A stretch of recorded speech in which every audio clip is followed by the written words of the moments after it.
नमस्कार मित्रांनो, बघा आज आपण बघणार आहोत पोलीस भरती 2026 साठी अतिमहत्त्वाचे प्रश्न. बघा आजचा टॉपिक आहे आपला पोलीस भरती 2026 साठी भौतिकशास्त्रावरील म्हणजेच फिजिक्स या टॉपिकवरील अतिसंभाव्य प्रश्न. आपण आज एकूण 25 प्रश्न बघणार आहोत जे की 2026 साठी खूप जास्त महत्त्वाचे आहेत.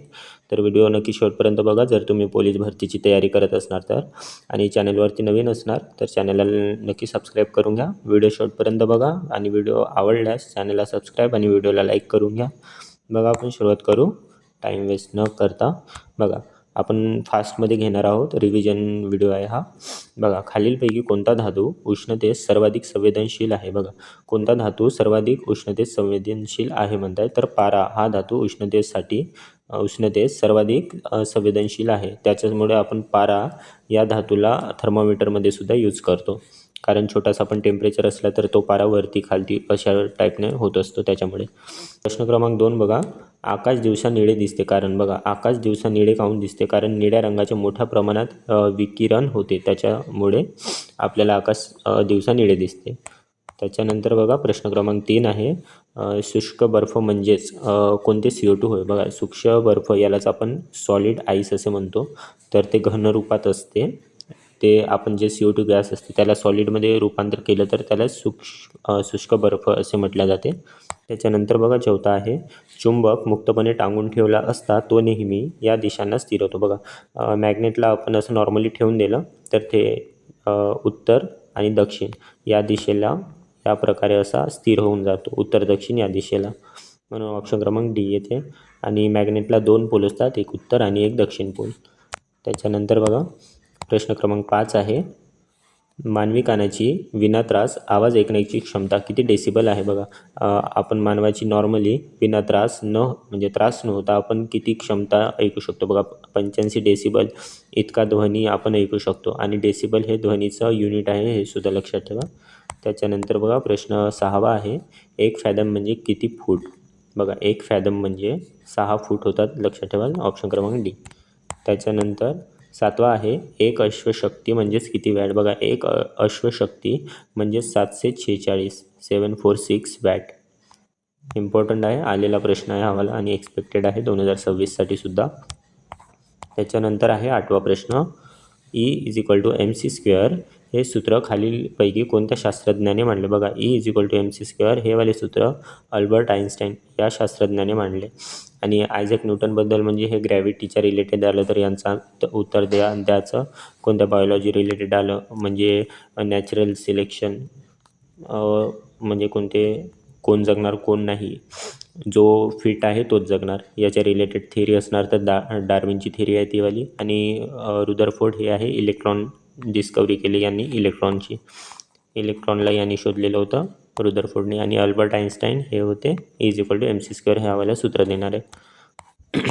त्याच्यानंतर बघा प्रश्न 9वा आहे, नदीच्या वाहत्या पाण्यात आणि धरणात साठवलेल्या पाण्यात अनुक्रमे कोणती ऊर्जा असते. बघा नदीच्या वाहत्या पाण्यात, वाहतं पाणी आहे म्हणजे ही याच्यामध्ये गती आहे कोणती तरी, त्याच्यामुळे वाहत्या पाण्यामध्ये असते गतीज ऊर्जा म्हणजेच कायनेटिक एनर्जी. आणि धरणात साठवलेल्या पाण्यामध्ये बघा साठवलेलं पाणी आहे तर ते स्थिर आहे, त्याच्यामुळे ते तर असते स्थितीज ऊर्जा म्हणजेच potential energy. Kinetic energy, potential energy, गतीज ऊर्जा, स्थितीज ऊर्जा, म्हणून ऑप्शन क्रमांक 1 जाणार. त्याच्यानंतर बघा प्रश्न 10वा आहे, खालीलपैकी कोणते स्थितीज ऊर्जेचे उदाहरण नाही. बघा स्थितीज ऊर्जेचे उदाहरण नाही म्हणत आहे, तर स्थितीज म्हणजे एका ठिकाणी थांबून असणारी ऊर्जा म्हणजेच पोटेन्शियल एनर्जीचे उदाहरण नसणार आहे. बघा धनुष्यातून सोडलेला बाण याच्यामध्ये असते कायनेटिक एनर्जी म्हणजेच गतीज ऊर्जा, म्हणून हे वालं उदाहरण नाही आहे त्याचं, ऑप्शन क्रमांक सी जाणार म्हणून. त्याच्यानंतर बघा प्रश्न क्रमांक 11वा आहे, सापेक्षतावादाचा सिद्धांत कोणी मांडला. बघा सापेक्षतावादाचा सिद्धांत मांडणारे होते अल्बर्ट आइन्स्टाईन, ऑप्शन क्रमांक ए म्हणजेच E=mc². हे होतं सापेक्षतावादाचा सिद्धांत. त्याच्यानंतर आहे 12वा, वस्तुमान व त्वरण यांचा गुणाकार म्हणजेच काय. बघा वस्तुमान आणि त्वरण यांचा गुणाकार म्हणजे बल, ऑप्शन क्रमांक बी. त्याच्यानंतर बघा प्रश्न 13वा, न्यूटन यांच्या गतिविषयक 3ऱ्या नियमाचा व्यावहारिक उपयोग खालीलपैकी कोणत्या उपकरणाच्या संदर्भात करतात. बघा 3ऱ्या नियमाचं उदाहरण सांगायचं आहे आपल्याला न्यूटन यांच्या रिलेटेड. न्यूटनचे जे 3 नियम आहेत, पहिला, दुसरा, तिसरा, तर आपल्याला 3ऱ्या नियमाचं उदाहरण सांगायचं आहे. तर बघा 3रा नियम का म्हणतो की आपण कोणत्या वस्तूवरती फोर्स लावलं, आपण कोणत्या वस्तूला जितक्या जोराने फोर्स लावणार तेवढाच आणि ऑपोजिट म्हणजे आपण भिंतीला मारलं समजा, तर आपल्या हाताला लागते, पण तेवढंच त्या भिंतीलासुद्धा लागते. भिंतीला लागलं आणि भिंत आपल्यावरती तेवढंच अपोजिट फोर्स लावत तर तेच आहे तिसऱ्या नियमाचं उदाहरण. म्हणजेच बघा रॉकेट आणि अग्निबाण बघितलं असणार. जेव्हा रॉकेट लॉन्च वगैरे होतात तर त्या टाईमला खाली खूप प्रेशर फोर्सनी ते गॅसेस सोडले जातात पृथ्वीवरती. तर त्याच्यामुळे ते गॅस पृथ्वीवरती फोर्स लावते खूप जोरात आणि त्याच्या ऑपोजिट पृथ्वी त्या रॉकेटवरती लावते. त्याच्यामुळे रॉकेट इझिली हवेत उडून जाऊ शकतो. तर तेच आहे तिसऱ्या नियमाचं उदाहरण न्यूटनच्या. त्याच्यानंतर आहे 14वा प्रश्न. न्यूटन यांच्या गतिविषयक दुसऱ्या नियमाचं उदाहरण द्यायचं आहे. आता दुसरा बघा, दुसरा नियम आहे संवेगाचं. दुसरा म्हणजे F=ma हा वाला फॉर्म्युला आहे दुसऱ्या नियमाचं. खूप जास्ती इम्पॉर्टंट आहे हा वाला. त्याच्यानंतर बघा प्रश्न क्रमांक 15वा आहे. न्यूटन यांचा गतिविषयक पहिल्या नियमाचं उदाहरण द्यायचं आहे. बघा पहिला नियम आहे जडत्वाचा नियम. म्हणजे कोणती वस्तू एका स्थितीमध्ये आहे, थांबलेली आहे एका ठिकाणी, तर ती वस्तू तिथंच असणार जोपर्यंत या वस्तूला कोणी बाहेरून येऊन हात लावत नाही किंवा कोणती फोर्स लावत नाही, तोपर्यंत ती अनंत कालपर्यंत तिथंच असणार.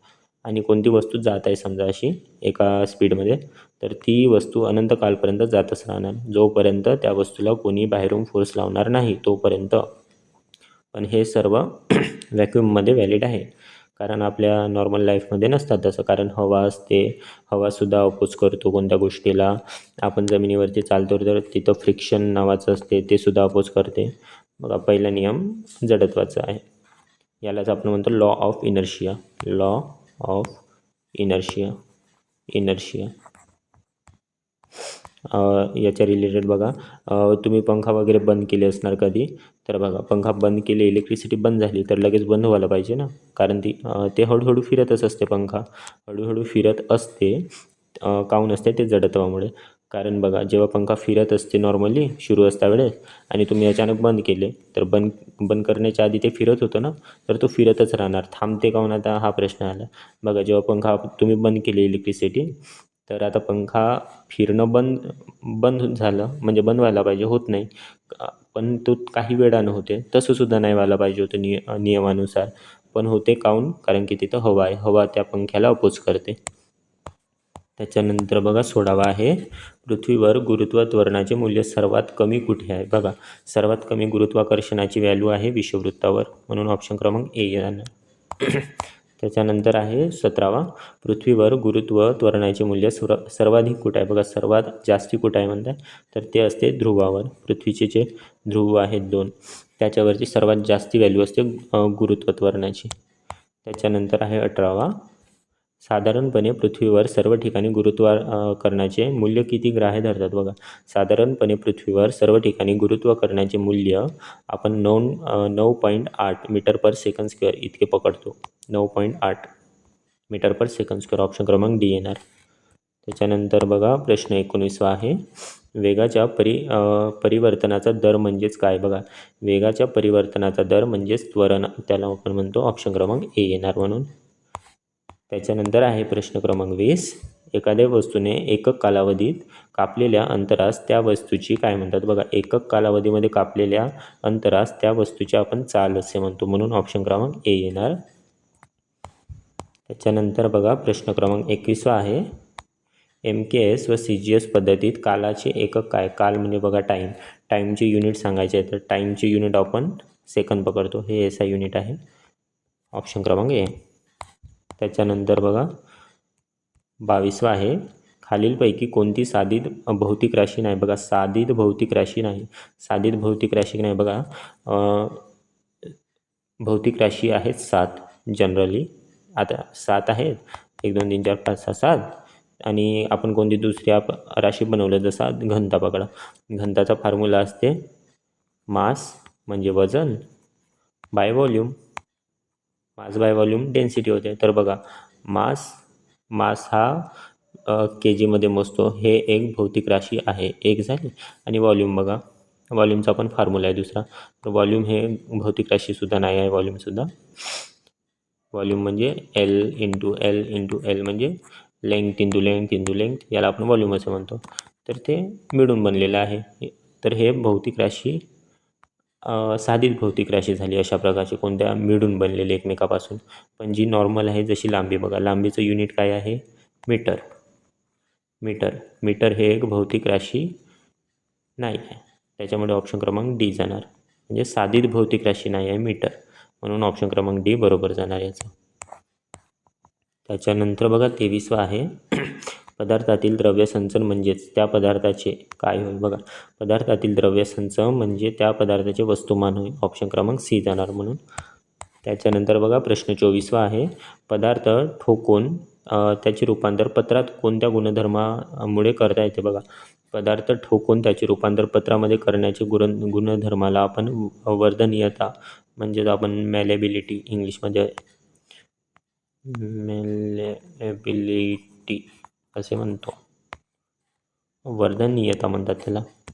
त्याच्यानंतर बघा प्रश्न क्रमांक 25वा आहे स्वतःची सद्यस्थिती स्वतःहून न बदलण्याची पदार्थाची प्रवृत्ती किंवा गुणधर्म म्हणजेच काय. बघा, स्वतःची सद्यस्थिती स्वतःहून न बदलण्याची.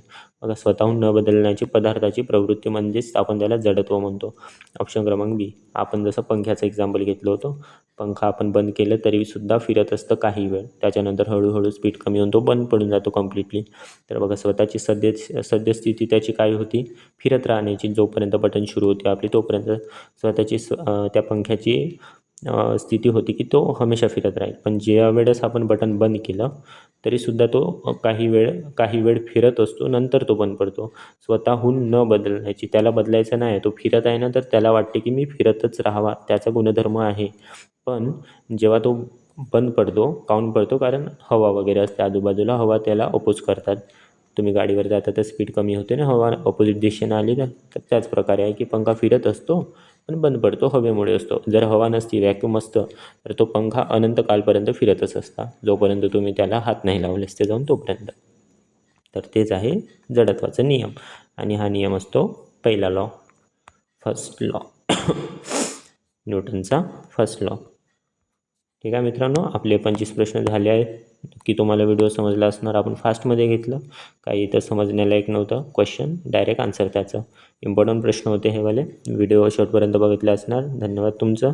आणि व्हिडिओ आवडल्यास चॅनलला नक्की सबस्क्राईब करून घ्या. आणि काही डाऊट असलं क्वेश्चन रिलेटेड या फिर कोणत्या टॉपिकवरती नेक्स्ट व्हिडिओ पाहिजे तुम्हाला, ते नक्की कमेंट करा मला.